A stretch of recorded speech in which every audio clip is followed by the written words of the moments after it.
Chairs No Waiting, episode number 486, Remembering Dean Webb. Two Chairs No Waiting is brought to you by the folks over at weaversdepartmentstore.com. Drop by over at Weavers and pick up some of the stuff they got there. The 2019 Andy Griffith Show wall calendar is ready for order. So go out and get yours ordered now. You don't want to miss out and not know what day it is. Or you might want to drop by and pick up a Mayberry pennant to hang on your wall. It's baseball season after all. So head by weaversdepartmentstore.com and check it out. Two Chairs No Waiting is also brought to you by donations from listeners just like you. The executive producer of tonight's episode is Jim Clark. Hello, everybody. I'm Alan Newsom, your host for Two Chairs No Waiting, and we're back again. It's always great to be here in Mayberry with you. Have a great time spending just some time talking about my favorite show, greatest show ever. Now, this week, we're going to be talking about Dean Webb. Now, Dean was the mandolin-playing Darlin' Boy. You may remember that, hopefully. And he recently passed away, and so we're going to focus on him tonight. Now, the focus actually comes from the recent edition of it's a special edition, I should say, of the eBullet, which is the official newsletter of the Andy Griffith Show Rerun Watchers Club. And Jim Clark put together this tribute to Dean, remembering Dean Webb. And it's called Remembering Dean Webb, Beloved Mandolin Legend of the Dillards and the Mayberry's Darlings. So we're going to go through this this article tonight and just or today, whenever you're listening to this, and just celebrate Dean's life, because the Darlings, the whole family, has brought us so much joy. And Dean was a member of the Dillards, which has brought many people joy that maybe never even watched the Andy Griffith Show. So we're going to be able to just share a little bit of that this evening. So I'm going to get us a little background music going here. There we go. We're just going to play that, I think. And we're going to turn it down kind of low here. So, friends, but we're going to celebrate Dean's life. He was a great guy. I got to meet him so many times at different Mayberry events. And he was always smiling, enjoying what he did, and enjoying seeing the folks in the crowds. So let's just read a little bit about Dean and remember him as we go through this. So let's start it off here. This is by Jim Clark, the Presiding Goober, over at the Andy Griffith Show Rerun Watchers Club. Fans of Mayberry and mandolins lost a tremendous friend and a talented musician with the passing of Dean Webb in West Branson, Missouri on June 30th. He was 81 years old. Dean was a founding member of the Dillards, who had their first taste of national fame in their first episode as the musical Darlin' Boys on the Andy Griffith Show in 1963. The group went on to international acclaim as masters of bluegrass and pioneers of country rock music.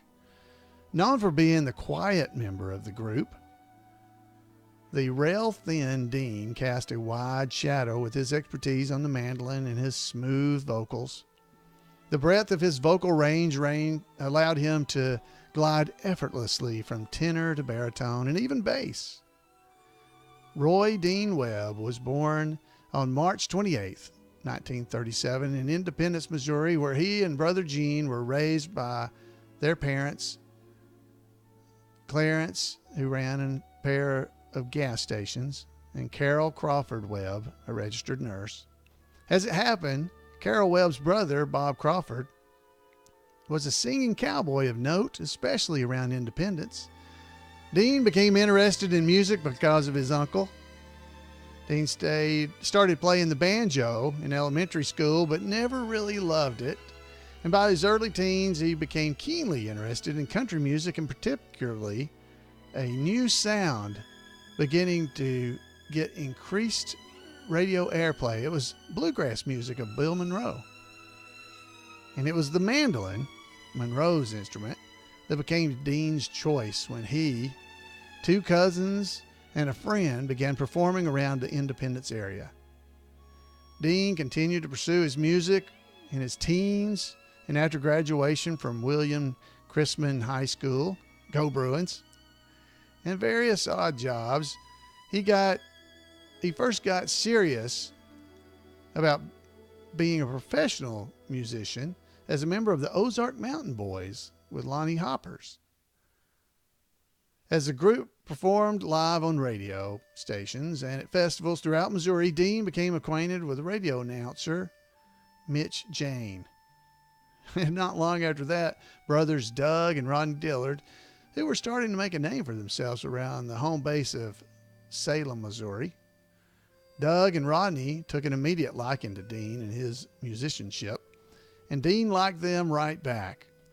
The Dillard boys decided to form their own band and invited Dean to join them, with Mitch Jane rounding out the group as their storyteller, MC, and budding bass player. In 1962, the Dillards played their debut show at Washington University in St. Louis. The group decided that California was the place they ought to be, so they loaded up Mitch's 1955 Cadillac and headed west, with Rodney teaching Mitch how to play the bass along the way. Once the Dillards arrived in Los Angeles, they soon realized that the place to be heard was a club called the Ash Grove. During an after-hours jam session at the club, Jim Dixon, an A&R man from Elektra Records, was dazzled by the talent of this new group from the Ozarks. The next night, the Dillards were signed to a recording contract with Elektra. Richard O. Dick Link, Andy's manager, and also an associate producer of the Andy Griffith Show, saw the announcement of the record deal in Variety magazine.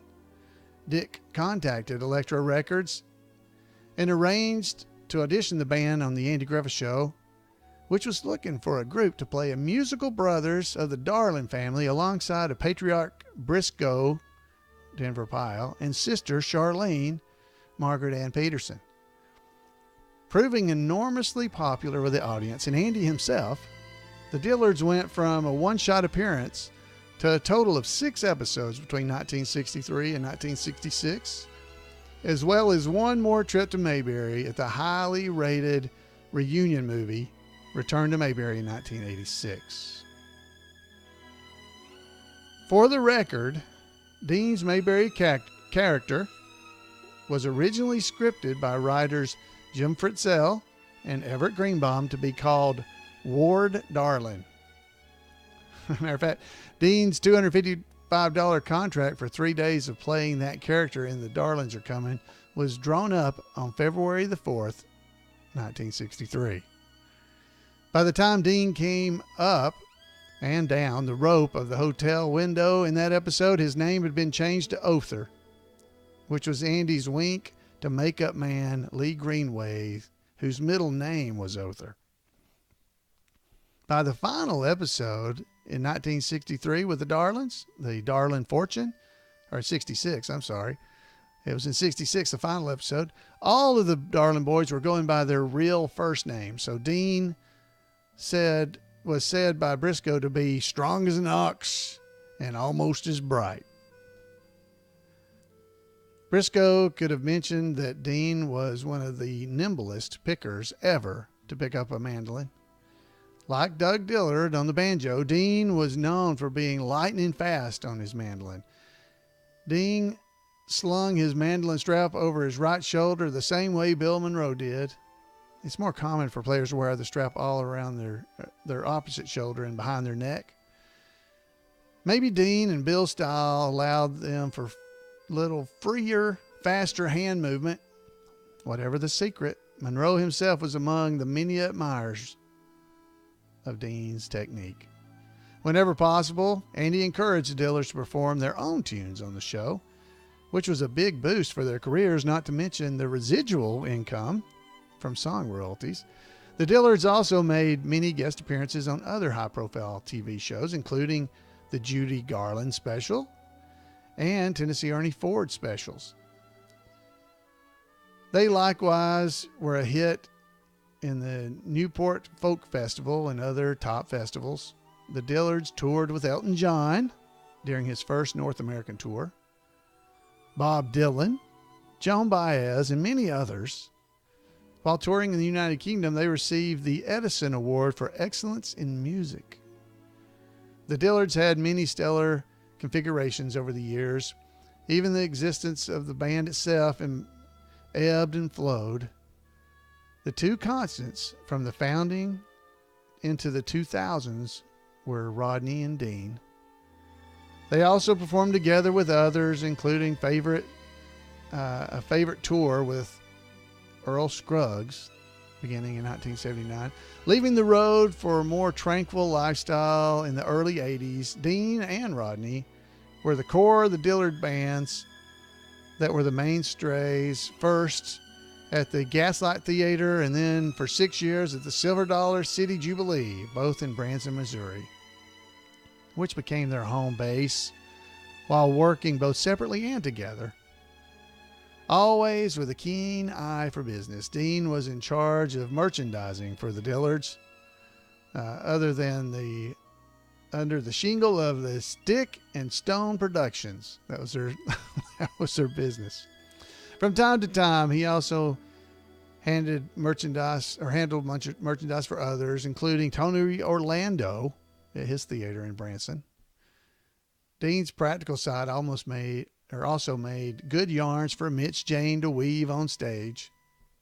Here's a typical example about selecting a night's lodging that Mitch shared in Lee Grant's Everybody Back on the Truck, the story of the Dillards in 1995. So this is Mitch's quote here. Dean would march through the room and check of all the things. The rest of us would sit outside in the van and wait. They were all sitting out waiting. Sometimes Dean would look at 2 or 3 places before he would settle on one.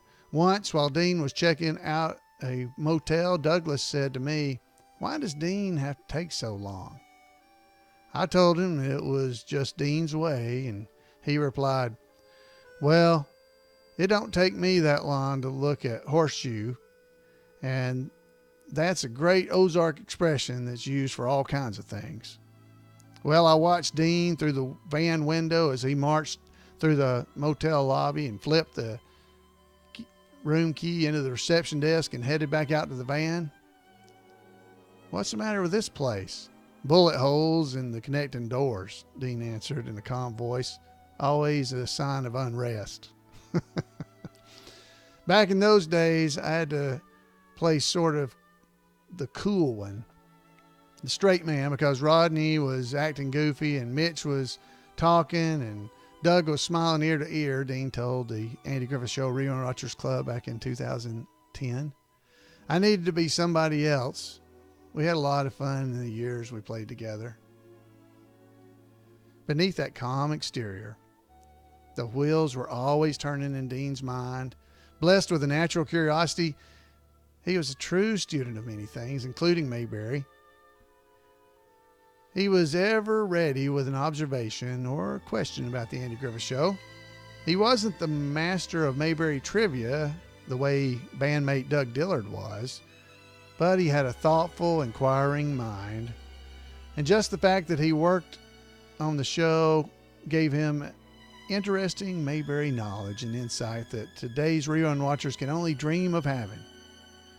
In addition to performing, Dean also had a hand in writing more than a dozen songs, most notably the Old Homeplace, which he co-wrote with Mitch Jane, and which has become a bluegrass standard.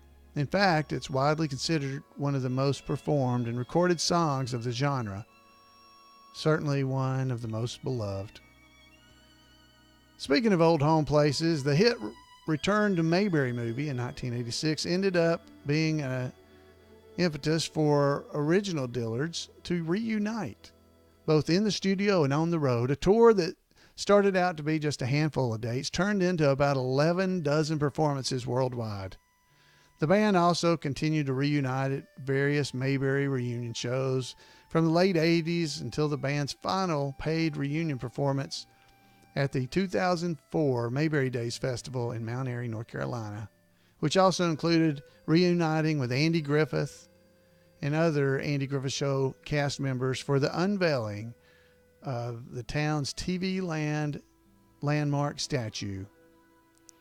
The four original Dillards also gathered around the microphone one more time to sing the Old Homeplace together as part of the IBMA Hall of Fame induction that they had in 2009. Back in 2009, Dean he joined the Missouri Boat Ride Bluegrass Band, named after a favorite Clint Eastwood line in the outlaw Josie Wells. At the onset of that same period, Dean was performing aboard the Branson American Star showboat. He had the market cornered on Missouri's water-related bluegrass music. Dean performed with the Missouri Boat Ride until the band docked for their final time in late 2017, when Dean had decided to retire from professional performing after more than 6 decades of delighting audiences. On May the 5th this year, the band was inducted into the local Reed's Spring Hall of Fame in recognition for their years of entertainment in the community. Dean and the Dillards likewise received many professional honors and accolades through the years. Among them was recognition by the Missouri Walk of Fame in 2008 as the Dillards, along with Maggie Peterson and Denver Pyle, and being named Outstanding Missourians by the Missouri House of Representatives in 2010. An especially meaningful professional recognition was the original Dillards was when they were inducted into the International Bluegrass Music Association Hall of Fame on October the 1st, 2009. Longtime friend John McEwen, founder of the Nitty Gritty Dirt Band, presented the Dillards with the honor at the awards show at Nashville's Ryman Auditorium. Awards are nice, but Dean's legacy extends far beyond such things. Recordings and memories of his music will live on for as long as music and memories themselves. More than that, Dean's many acts of kindness to all that he encountered and his love of family and friends are an inspiration and are deeply cherished by all those who knew him. Dean's survivors include his wife Sandy and his son Michael, daughter Jennifer and brother Gene and wife Carolyn. The service was planned for a later date. He's missed. Dean was a great man. This is Alan, not Jim's great article, which you can go and read over. If you head to imayberry.com, you can get there. I have a link in our show notes. But Dean was always a smile on his face when I met him, whenever I was around. Maybe it's because I was dressed as Floyd. He was always grinning and ready to play. He was always so kind. And while we miss him, we still get to see him anytime we want. When we look over there and watch the Andy Griffith Show and see the darlings ride into town with the boys on the back of the truck and Charlene sticking her head out the truck window. There's Dean, making us grin and tap our foot to the music he's playing. So thank you, Dean, for all you've done for everybody, but especially for all of us here in Mayberry. So thank you. So that's our Remembering Dean Webb. I want to thank Jim Clark from the Andy Griffith Show, Rio and Rogers Club, for allowing us to use that content that he put together. Dean and his wife, Sandy, they were always at our Mayberry events when we were there. It's so great to see them. It was always fun to be a part of it and just to smile and enjoy the company of fellow Mayberry folks. Friends, Dean really will be missed. He's a great guy. What a great memory. We were doing an event over in Georgia that weekend that he passed, July the 1st, I believe it was, it was actually that day. Actually, I think it was June the 30th. Anyway, we were doing a show there with Maggie when we found out about Dean. So it was rough for Maggie because those boys were like brothers to her. So Charlene, she missed him too. All right, guys, cheer up. Head and watch the Andy Griffith Show. Watch Dean play his mandolin, because we're never going to forget him, and he'll be there. So, folks, let's go and hear a little bit from Randy Turner for this week in Mayberry History. Welcome to This Week in Mayberry History, a report by special correspondent Randy Turner of the Gomer and Cooper Pyle Comic Book Literary Guild of the Mayberry Historical Society. William Schallert had a long career that encompassed literally hundreds upon hundreds of roles, including a pivotal one in an early episode of The Andy Griffith Show. The prolific actor was born on July the 6th, 1922 in Los Angeles. His father was a well-known drama critic for the Los Angeles Times, and his mother was a magazine writer and a radio host, so it may not be surprising that William pursued the arts. He attended the University of Southern California, but took a break in his studies to serve as a fighter pilot in the Army Air Corps during World War II. After his discharge, he returned to college and graduated in 1946. That same year, he co-founded the Circle Theater with Charlie Chaplin's son and others. The theater is still mounting productions, though the name has changed to the El Centro Theater. William appeared in several small and credited parts in films beginning in 1947, such as playing a gas station attendant in Mighty Joe Young. By 1950, he was gaining credited roles, and by the following year, he had made his television debut in the anthology show Family Theater. From early in his career, he acted in a wide range of genres. His second credited role was in the science fiction movie The Man from Planet X, and one of his first TV roles was a guest shot in the series Space Patrol. While he would be most widely known for playing quiet and patient characters, he would also continue to act in more fantastic shows as well. Of interest to Mayberry fans, he played two small roles in It's a Great Life, Frances Bavier's series before she was Aunt Bee. Throughout the rest of the 1950s, he also acted in a large number of westerns, including Maverick and Wanted, Dead or Alive.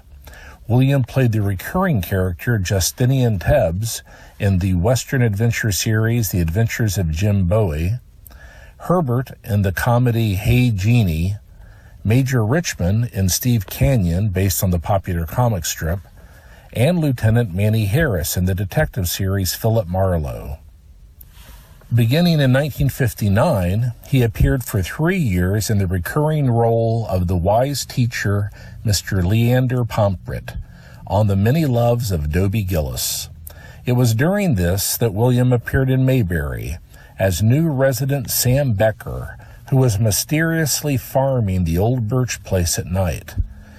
Barney was at first suspicious that Sam's reluctance to linger and chat and his purchase of medical supplies meant he might be harboring a gunshot victim.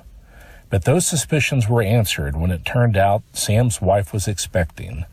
Due to a bad storm, Andy had to deliver the baby himself, which Sam and his wife named after Andy.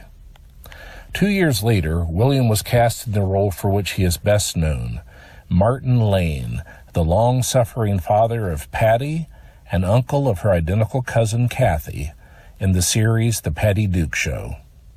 William also sometimes played Kathy's father, his identical twin brother. William continued his prolific acting schedule for more than another 4 decades. He was in the well-known Star Trek episode The Trouble with Tribbles, and in an episode of the sequel series Star Trek Deep Space Nine.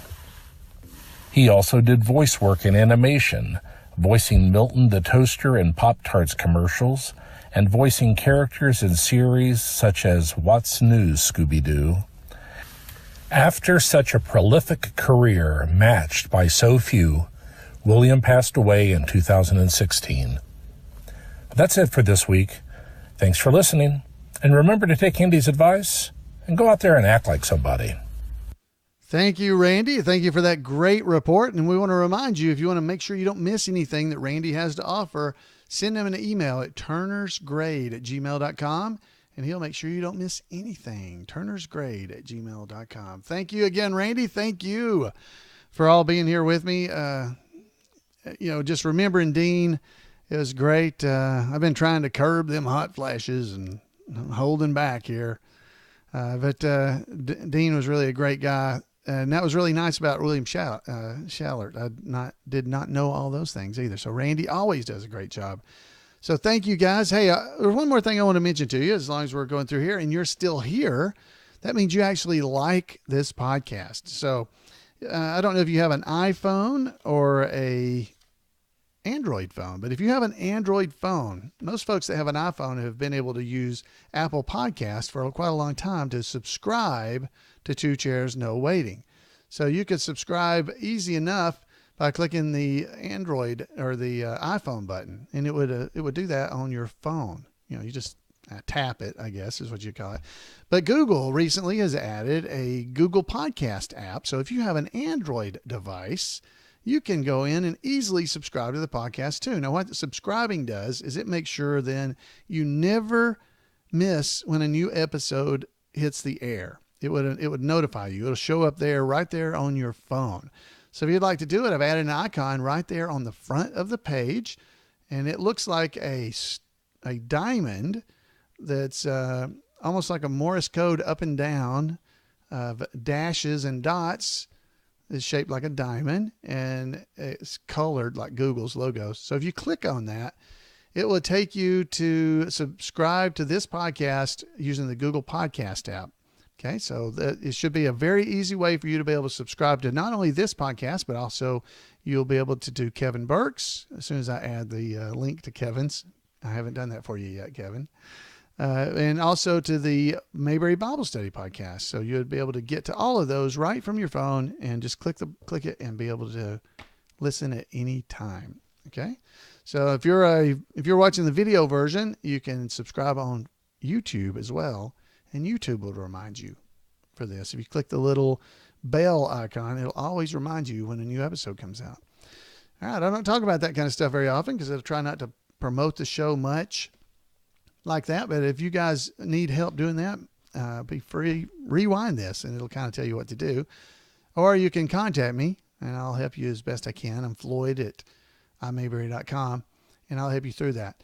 I also want to thank everybody who's been a Patreon supporter. Now, Patreon is another thing on the website. If you scroll down a little bit, when you get there, it says become a patron of Two Chairs on Patreon. And when you click it, it'll take you to the Patreon website. And at Patreon, you can go in there and decide, what you want to do. You can donate so much a month or an episode or whatever. Right now we have 14 people that are donating to the show or patrons of the show. And we're getting about $30 an episode total out of the 14 people. So if everybody would just give me $1, those 14 people wouldn't be given $2 a piece. It looks like they're almost averaging out to be. So if you enjoy the podcast and you enjoy all the things I do, consider becoming a patron over at patreon.com. The link's on our website at twochairsnowaiting.com.